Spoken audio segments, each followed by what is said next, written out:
उपराष्ट्रपति एम वेंकैया नायडू ने साथ रहने और साथ काम करने की भारत की सांस्कृतिक परंपरा को संरक्षित करने और बढ़ावा देने की अपील की है। उन्होंने कहा है कि देश, विश्व और मानवता का कल्याण भारत के ऐसी शेयर एंड केयर के दर्शन में निहित है। उपराष्ट्रपति एम वेंकैया नायडू ने मैसूर राज्य के 25वें शासक श्री जय चामराजा वाडियार की जन्म शताब्दी के समापन समारोह को शनिवार को वर्चुअली संबोधित किया।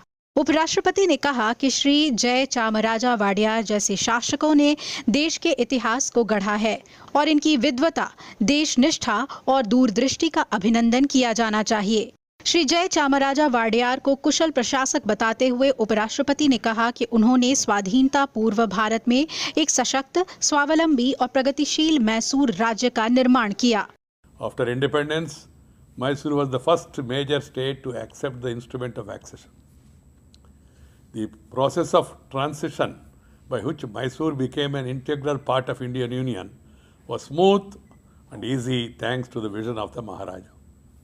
A democrat at heart, the Maharaja has established a responsible government in the state by setting up the Constituent Assembly and an interim popular government with Sri K.C. Reddy Garu as Chief Minister. The Maharaja was a perfect blend of ancient traditional values of Indian civilization and the modernism of the Western world. उपराष्ट्रपति ने श्री जय चामराजा वाडियार को बहुमुखी प्रतिभा का धनी बताया, जो आजीवन जिज्ञासु रहे और ज्ञानार्जन करते रहे। वो एक विचारक, संगीत मर्मज्ञ, राजनीति विचारक और मानव सेवी रहे। उपराष्ट्रपति ने कहा कि कला, संगीत, साहित्य और संस्कृति को संरक्षण देने की वजह से श्री जय चामराजा वाडियार की दक्षिण भोज के रूप में ख्याति थी। उपराष्ट्रपति ने कहा कि श्री चामराजा वाडियार संस्कृत के विद्वान और प्रखर वक्ता थे। उनके द्वारा रचित जय चामराजा ग्रंथ रत्नमाला ने कन्नड़ भाषा और साहित्य को समृद्ध किया है। He was also a scholar of Sanskrit language. His interest in Sanskrit was not only mere academic, he was deeply attached to it and acquired enviable mastery over it. A versatile genius, Sri Jay Chamaraj Ji was also an outstanding writer and an impressive speaker.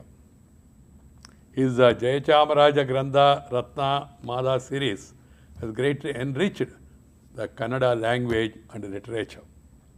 Sri Jay Chamaraj Ji was greatly in demand from several corners of the world for his erudite lectures and the themes he used to select for his spellbinding expositions were very often focused on Indian aesthetics and logic.